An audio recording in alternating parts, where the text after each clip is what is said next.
Il existe un atome si fondamental que toute forme de vie connue dans l'univers repose sur lui. Un atome discret, invisible à l'œil nu, mais dont le rôle dépasse celui de n'importe quel autre élément chimique. Sans lui, il n'y aurait ni plantes, ni animaux, ni êtres humains. Pas d'ADN, pas de cellules, pas de pensée.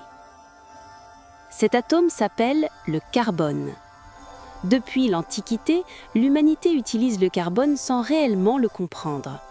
Sous forme de charbon, il a permis de maîtriser le feu. Sous forme de graphite, il a servi à écrire, à dessiner, à transmettre le savoir. Sous forme de diamant, il a fasciné par sa dureté et sa rareté. Mais pendant des millénaires, personne ne soupçonnait que cet élément était en réalité le pilier invisible de toute vie. L'histoire du carbone commence bien avant la Terre, bien avant le Soleil et même bien avant la vie. Le carbone naît au cœur des étoiles.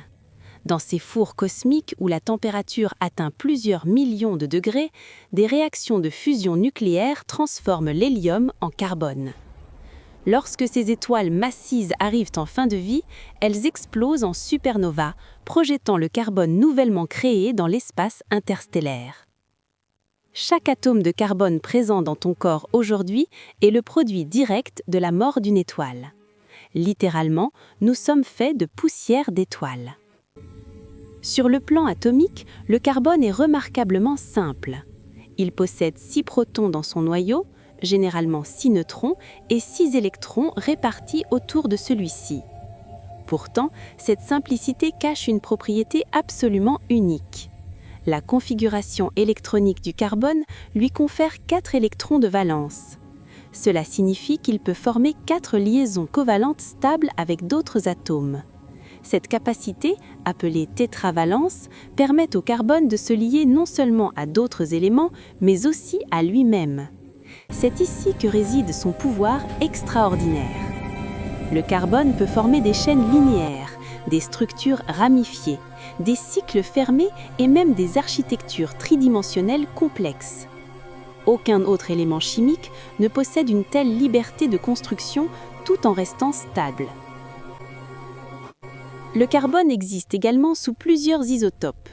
Le carbone 12, stable, représente la grande majorité du carbone naturel. Le carbone 13, également stable, est utilisé comme traceur en chimie et en biologie pour suivre les réactions chimiques dans les organismes vivants. Et le carbone 14, radioactif, joue un rôle clé en archéologie et en paléontologie grâce à la datation radiocarbone permettant de déterminer l'âge des vestiges organiques jusqu'à environ 50 000 ans. Cette richesse atomique fait du carbone le pilier de la chimie organique. La chimie du vivant repose presque entièrement sur des molécules carbonées. Les glucides fournissent l'énergie, les lipides forment les membranes cellulaires, les protéines assurent les fonctions biologiques essentielles. Et l'ADN, véritable code de la vie, stocke l'information génétique.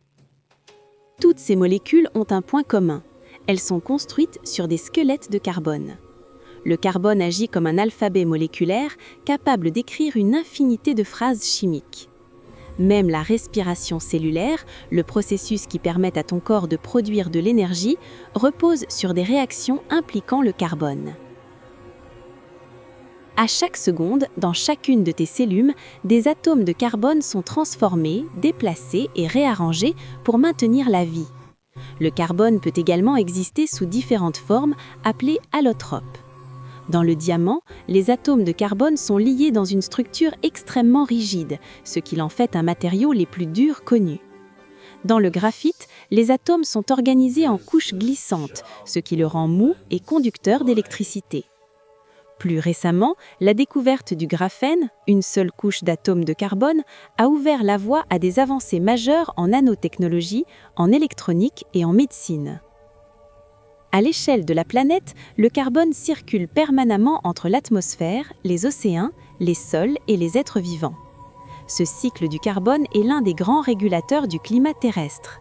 Il maintient l'équilibre thermique de la planète et permet l'existence de la vie telle que nous la connaissons. Cependant, l'activité humaine a profondément perturbé cet équilibre. En brûlant massivement du charbon, du pétrole et du gaz, nous libérons du carbone ancien stocké depuis des millions d'années. Le même élément qui a permis à la vie d'émerger est aujourd'hui au cœur du défi climatique mondial. Le carbone n'est ni un héros, ni un ennemi. Il est fondamental.